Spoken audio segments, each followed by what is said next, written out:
지금 이 시각에도 전국 각지에선 많은 예산이 투입된 하천 정비 사업이 제각기 다른 이름으로 진행되고 있다.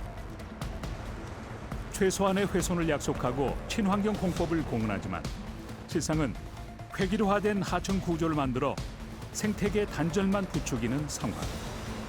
천편일률적으로 물길을 좁히고 둔치에는 자전거 도로 만들어가는 이와 같은 하천 정비는 자연의 역습을 받을 가능성이 충분히 있다고 봅니다. 물길을 끊고 흙으로 채워 사람에게 내주는 무책임한 생태하천 정비 사업. 얼마 남지 않은 자연 하천이 위기에 처해 있다. 대구에 남은 마지막 자연 하천 동화천. 과거 개발 제한 구역이었던 이곳은 공공주택지구 조성공사가 수년째 진행되고 있다. 가늘게 흐르는 물줄기만이 과거 이곳이 동화천이었음을 알려준다. 초록 물결의 천변은 어디로 사라진 것일까? 지금 보시는 바와 같이 이 지역이 원래는 상당한 원시림 지역이었습니다. 지금 이렇게 개발 과정에서 완전히 지금 그냥 황폐화되고 있습니다. 그래서 앞으로 이 지역을 어떻게 조성을 해나갈지는 모르겠습니다. 현재로서는 이렇게 가서는 안 되죠. 지난 2014년부터 한국토지주택공사는 151만여 제곱미터의 8,000세대에 가까운 대규모 공공주택지구를 개발하고 있다. 동화천 본래의 물길은 그대로 유지하면서 산책길, 공원 등 수변 공간을 개발할 예정이다. 대구시와 시행사는 당초 하천의 훼손을 최소화하는 친환경적인 공법을 공언했다. 하지만 현장은 공사 차량 이동을 위해 쌓아놓은 흙더미가 물길을 막고 있다. 과거 이곳은 어떤 모습이었을까? 대구 팔공산 자락에서 발원해 금호강으로 합류하는 동화천은 일찍이 대구 유일의 도심 속 자연 하천으로 보존의 필요성이 높게 제기된 곳이다. 10년 전 실시된 사전 환경 영향 평가에서 6종의 법정 보호종을 비롯해 다양한 동식물의 개체 수를 확인할 수 있었다. 그럼에도 불구하고 어떻게 공사가 진행될 수 있었을까? 일단 그 환경 영향 평가를 하게 되면은 기존에 지금 서식하고 있는 그 식생이라든지 동식물에 대해서 조사를 하고 그에 대한 영향 끼치는 부분, 그리고 공사 중에 영향, 그리고 공사 후에 어떻게 될 것인가를 다 분석해서 그 타당하다고 이제 그 협의 기관인 그 환경부에서 다 판단을 했고요. 최소한도로 영향을 덜 끼치는 범위 내로 공사를 이제 정해서 그렇게 하고 있어요. 그 환경영향 평가를 하는 회사가 있는 그대로 해줬다 그러면 어찌 될까요? 다음에는 그 회사한테 어떤 형태로든지 간에 불이익을 줄 수밖에 없다는 거죠. 그러니까 입장인 엔지니어링 회사에서는 갑이 뭘 생각하고 있는가를 사전에 알고 거기에 맞춰서 환경영향 평가를 만들 수밖에 없다는 겁니다. 예를 들어서 지금 현재의 공법은 환경적으로 불리하다라는 보고서를 쓸 수가 없습니다. 사후 환경 영향 평가를 보면 해마다 개체 수가 점점 줄고 있음을 볼 수 있다. 특히 2017년은 사전 환경 영향 평가와 비교해 감소의 폭이 눈에 띄게 크다.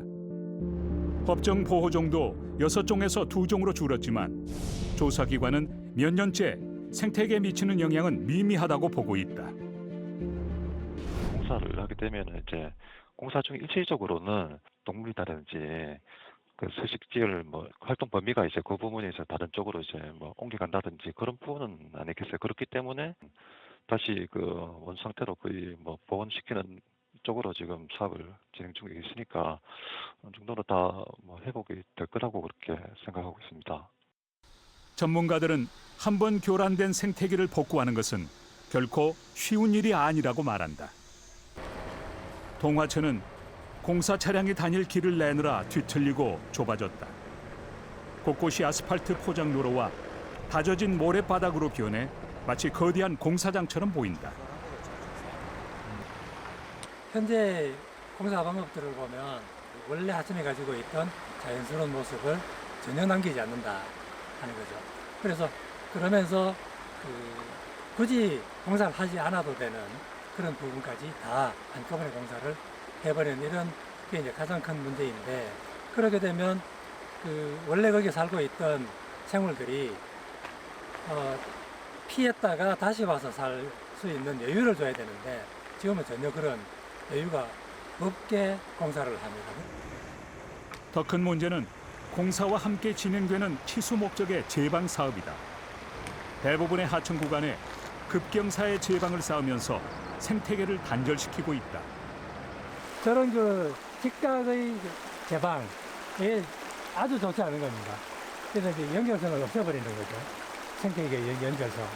보통 자연하천은 이게 하천 정비를 할 때 1대3 이상으로 해줘야 된다고 되어 있거든요. 그러니까 직각 방향으로 1m 갔다 그러면은 수평 방향으로 3m 정도 되게끔 이와 같이 완만한 형태로 하천을 정비를 해줘야 되는데, 이제 개발하는 입장에서 보면은 물길을 내주려 그러니까 당연히 이렇게 제방이 있으면 이렇게 물길 이렇게 만들어주는 게 땅이 적게 차지하겠죠.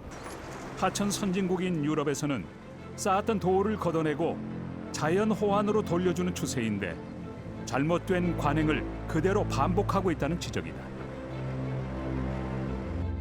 공공주택지구 공사 현장 바로 위 약 1km 남짓되는 구간에 동화천의 원형이 그대로 남아있다. 개발을 앞두고 있는 본래 동화천은 어떤 모습일까? 조선시대 물이 옥과 같이 맑아 옥계라고 불렸던 동화천. 직광화되지 않은 물줄기가 자유자재로 춤을 춘다. 지금 이 모습이야말로 진정한 생태하천의 모습이 아닐까. 원시 자연성이 그대로 살아있는 것 같은 느낌이 들어요. 여기는 정말 대구가 아니라 전국에서도 하천 행태 네, 보면 전국에서도 이런 데가 드물 것 같아요. 산하고 바로 연결돼 옛날 요 그대로 모습이잖아요. 겉모습만 봐도 되게 자연스럽고 좋아 보입니다. 그게 이제 그런 이유가 바로 옆에 이제 산이 있는데 산에서부터 어떤 그 인공적인 게 분칠 이런 게 없이 자연스럽게 흘러내려와서 물이 흐르는 것이 나타나죠. 그래서 이 모습이 원래의 그 하천의 모습입니다. 동화천은 인근의 산과 맞닿아 생태계 통로이자 거점 역할을 하고 있다. 환경단체는 산과 동화천의 생태계가 유기적으로 관계를 맺는 만큼 훼손되면 안 되는 곳이라고 거듭 강조한다. 공사 구간에서 벗어난 동화천 하류에는 어떤 변화가 있을까? 지난 1970년대부터 동화천 일대를 조사한 바 있는 최병수 박사와 함께 수생태계 변화를 살펴보기로 했다. 아이고 다 부들지네. 이 버들치는 요즘은 그 1급수 어종이라고 해서 아주 물이 맑은 산골짜기에서만 사는 걸로 알려져 있는데, 원래는 얘들이 그 산소가 많은데 이면 어디든지 살 수 있습니다. 그래서 이제 산소가 많은 데가 대체로 수온이 낮은 곳이기 때문에 수질이 안 좋더라도 산소가 많이 들어있으면 다 살 수 있습니다. 과거에도 버들치는 이곳에서 많이 잡히는 어종이었다고 한다. 언뜻 보면 미꾸라지와 형태가 비슷한 기름종개도 보인다. 이 생태적으로 보면 그 주로 모래가 깔린 하천이고 맑은 물이라 해야 됩니다. 물이 오염되면 얘들은 못 살아요. 상당히 조건이 좀 까다로운 물고기죠. 물속을 살펴보니 유속이 빠르고 모래가 깨끗해 고유 어종을 비롯한 다양한 물고기들이 살고 있다. 아직은 동화천의 수생태계가 살아있다는 의미다. 물고기들이 자유롭게 숨쉬는 이 환경은 개발 공사로부터 지켜질 수 있을까? 여기서 이제 택지가 다 조성이 되고 아파트가 들어서고 하면 분명히 여기에도 하천의 뭐 둔치 공사라든지 이 공원 조성이라든지 이런 걸 하게 될 텐데, 그런 걸 할 때 지금 현재 이런 그 생물상을 감안을 해서 이런 물고기들이 살아갈 수 있게 하는 그런 그 환경을 유지시켜주는 그런 그 고려가 좀 필요하겠다 하는 그런 생각입니다. 이것이 본래 하천의 모습이다. 물길이 막힘없이 흐르면서 만든 여울과 소는 다양한 생명을 공존하게 한다. 동화천은 스스로 물길을 내 생태계 보호고로 자리하고 있다. 한 구간만 물길이 흐르는 게 아니고 여기 보면 여러 갈래 물길이 뒤섞이고 얽히고 뭐 이게 이제 망사형 하천의 모습인데 야 이런 전체적인 구간 다가 하천의 영역인데 지금 이제 소위 말하는 생태하천 사업이라든가 하천 정비 사업 하면서 가운데 물길만 주고 나머지는 다 이제 둔치로 만들어 버리는 기형적인 구조를 만들어 놓고 거기에 생태하천이라고 이름을 하고 있죠. 금호강으로 유입되는 동화천 하류. 대구시 북구청은 지난해 40억의 사업비를 들여 생태하천 복원 사업을 마쳤다.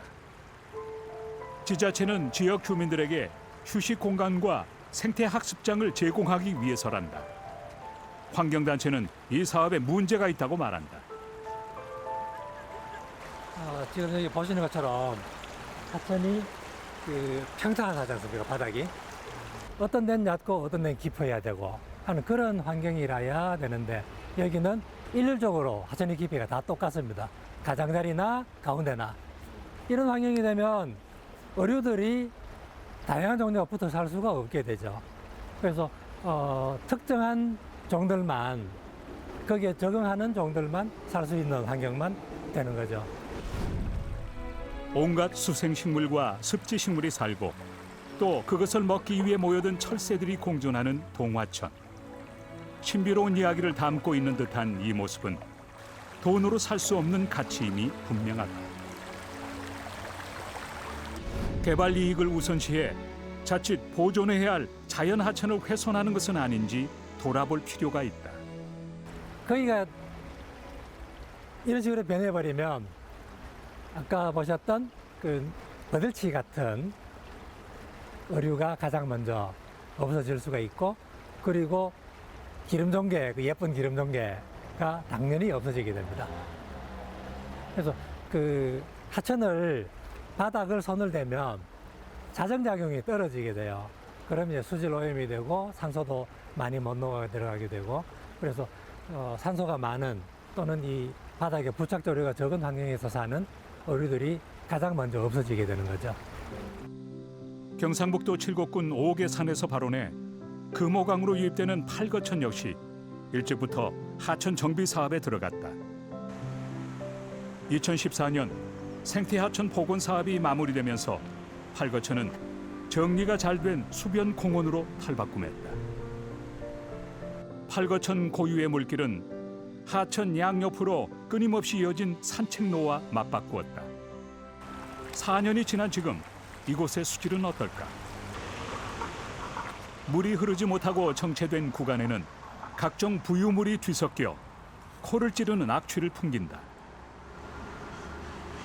물이 흐르는 데는 좀 깨끗해 보입니다만은 이렇게 물이 고여 있는 데는 어김없이 이제 녹조류가 번성을 하면서 여기가 그만큼 부영양화가 돼 있다는 것으로 볼 수 있겠습니다. 하천의 중앙으로 들어갈수록 상황은 더욱 나빠 보인다. 시커멓게 썩은 흙이 발길 닿는 곳마다 쌓여 있고 서 있기도 힘들 정도의 악취가 가득하다. 거의 시궁창입니다. 시궁창 냄새가 지금 진동을 합니다. 지금 실전이가 바글바글하네. 이게 바닥이 썩었다는 겁니다. 썩어 있다는 거예요 지금. 하천 바닥을 가만히 살펴보니 실지렁이가 무더기로 보인다. 환경부 지정 4급수 수질 최악의 지표종인 실지렁이가 도심 하천 한가운데에 나타났다. 소위 말해서 하천 정비 사업을 했는데 왜 했느냐? 돈을 들여서 하천 정비 사업을 했는데도 불구하고 수질은 좋아지지 않고 오히려 더 나빠진 4급수 수질 최악의 지표종들만 득실거리는 그런 환경으로 지금 전락을 해버렸다는 거죠. 실지렁이가 관찰된 곳 위쪽으로 하천의 오염 원인을 찾아보기로 했다. 우수관을 통해 안으로 들어가자 도심 하수가 우수관으로 그대로 유입되는 장면이 목격된다. 생활 하수가 그거는 오수 말로입니다. 오수. 이게 말 한마디로 동통입니다, 동통. 그래서 여기 보시면 일부는 이 호수가 하수구를 유입되도록 만들어놨습니다. 그러나 여기 보시면 약간 무수관로입니다. 여기에서 용량을 다 커버를 못하니까 여기를 펴놨어요. 그래서 이 하수구를 무수관을 따라서 하천을 그대로 올렸습니다.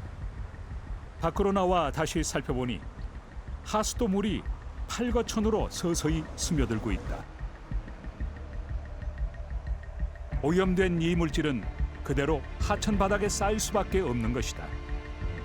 비가 오지 않는 상태에서도 지금 이 하수들이 그대로 하천으로 흘러들고 있습니다. 이거는 굉장히 심각한 문제이고 이런 문제를 개선하지 않고 소위 말해서 하천 정비 사업을 해서 팔거천의 주질과 수생태계를 살리겠다는 것은 이거는 일종의 사기공사라고 봐요.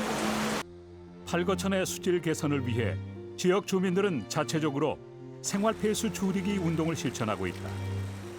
특히 EM 발효액을 주기적으로 뿌리며 하천 살리기에 적극적인 모습이다. 30여 개 지역 단체들이 모여 탄생된 팔거천 지킴이는 인위적인 정비가 아닌 하천의 자연적인 정화를 강조하고 있다.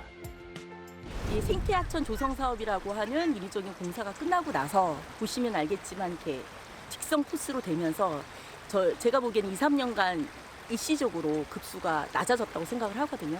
근데 지금은 저는 스스로 자연이 정화를 하고 있다고 생각을 하고 여기 지역 주민들이 생활폐수 줄이기 운동이라든가 EM 발효액 배포 운동 등을 통해서 급수리 점점 수질이 개선이 되고 있다고 생각을 합니다. 그런데 다시 공사를 한다는 게 좀 안타까운 거죠.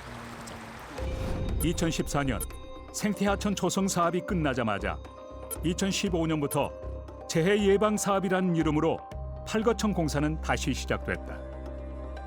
220여억 원의 사업비를 들여 하천의 치수, 이수, 생태 기능을 높이겠다는 말이다. 재해 예방 사업 공사가 진행된 구간을 직접 찾아가 보기로 했다. 공사 차량의 진입을 위해 하천은 이미 매립돼 있고 물길은 좁아진 상태다. 여기도 물론 이제 그 산책로하고 이런 것들도 만들게 될 겁니다.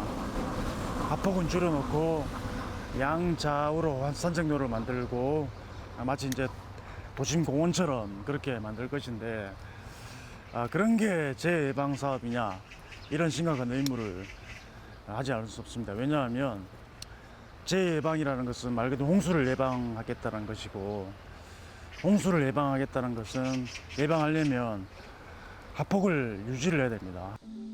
일반적인 하천 정비 사업은 물길을 좁혀 물의 흐름을 방해하는 구조가 대부분이다. 관동대학교 박창근 교수는 집중호우 시 오히려 홍수 피해를 키울 수 있다고 우려한다. 만약에 하천의 물길을 줄이고 고수부지를 만약에 넓혔다 그러면은 당연히 홍수에는 불리하죠. 홍수 예방에는 불리하다는 얘기고 재해 예방이라든지 그다음에 생태 복원이라든지 이름만 그래 갖다 붙인 거지 실질적으로는 하천 공원화 사업에 지나지 않고 만약에 어디에 이제 제방이 신축을 해야 될 필요성이 있어요. 근데 그 1km 안에 우리는 치수를 해야 되니까 여기는 무조건 배제해야 돼. 여기는 환경보호 할 때까지 그냥 방치해야 돼. 이렇게 하면 업무 효율이 떨어지겠죠. 지역 주민들이 이용할 수 있는 체육시설도 하나 넣을 수 있는 거고 뭐 색강을 하나 조성한다든지 이런 사업도 넣을 수는 있어요. 그 대신 이 사업의 목적성은 이제 뚜렷한 거죠. 제방을 여기서 1km를 쌓는다 라는 게 있는 거죠. 딴 사업은 뭐 1%도 안 되겠죠. 팔거천 재해 예방 사업은 초기 계획에 없었던 보호와 펌프 시설 설치가 추가되면서 지자체와 시민단체 간의 갈등이 좁혀지지 않고 있다. 73억은 이제 설치하는 73억, 공사비가 73억이고 이거 유지하는데 매년 예산이 들어갈 거 아니에요. 혹시 5억 정도 매년 5억이 들어가야 된다. 환경단체와 시민단체는 수위 상승을 통한 수질 개선은 타당성도 없을 뿐더러 재해 예방 사업과는 무관하다는 입장이다. 이제 갈수기 때 보면은 지금 물이 지금 거의 없거든요. 조금 빼었거든요. 앞으로 장래를 봐서라도 그 하천에 물이 있어야 됩니다. 하루 같은 경우에는 지금 물이 없는 구간은 녹조가 심하고 지금 현재 막 섞고 있는 구간도 많거든요. 그러니까 물이 반드시 필요합니다. 보호가 설치될 예정인 팔거천 하류는 어떤 모습일까? 아까 그 물하고는 완전히 다르네요. 여기는 깨끗한 물이 이제 흘러오네. 실지렁이가 가득했던 중류와는 달리 하천 하류는 물의 자정작용으로 인해 탁하지 않다. 하지만 그것도 얼마 가지 못해 물길이 막히고 만다. 까맣게 썩은 하천 바닥이 한눈에 보인다. 여기 이제 오니까 보로 막혀 있고 이 바닥은 이제 물이 정체되니까 이 바닥에 이른바 퇴적토가 쌓여 있습니다. 이 쌓여 있는 것은 우리가 위에서 봤다시피 이 오수 관로에서 나오는 하수들입니다. 하수들이 강을 따라 이제 여기까지 와서 여기에 이제 고인 거죠. 용도가 불분명한 콘크리트 보호는 언제부터 방치됐는지 알 수 없다.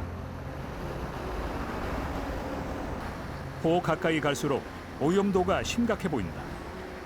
이런 상황에서 다시 가동보를 만든다고 하니 근본적인 수질 개선을 할 수 있을지 의문이 제기되는 상황이다.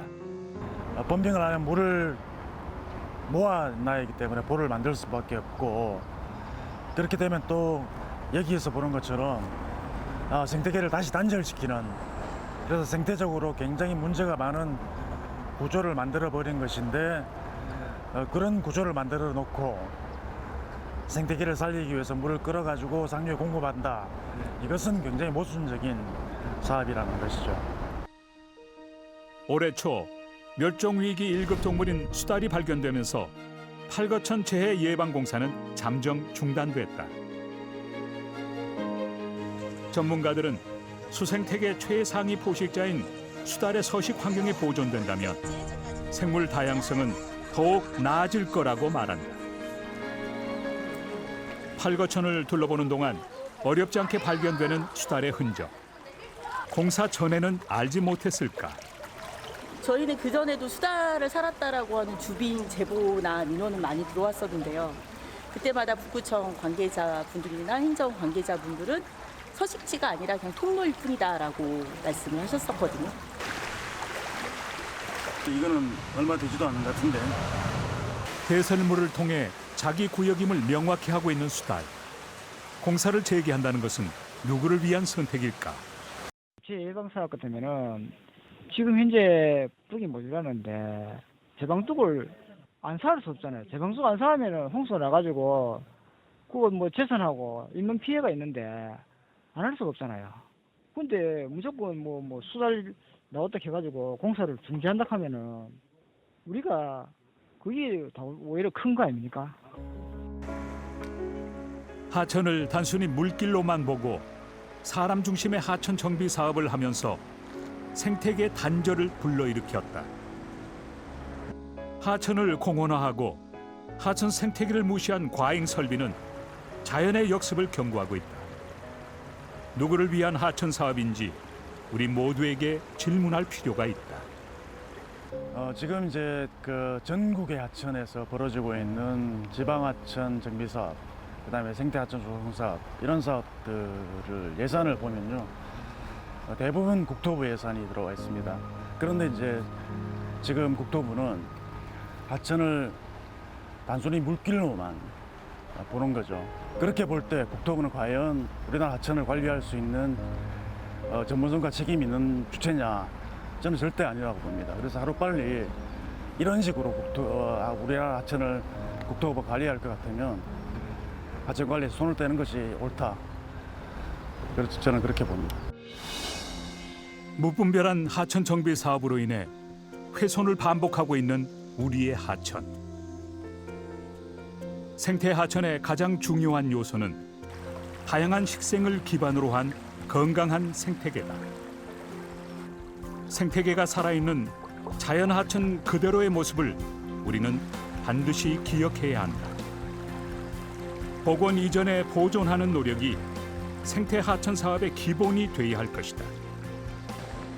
지금도 끊임없이 시도되는 하천 정비 사업은 그 중심이 사람이 아닌 물과 자연 생태계에 있어야 함을 잊지 말자.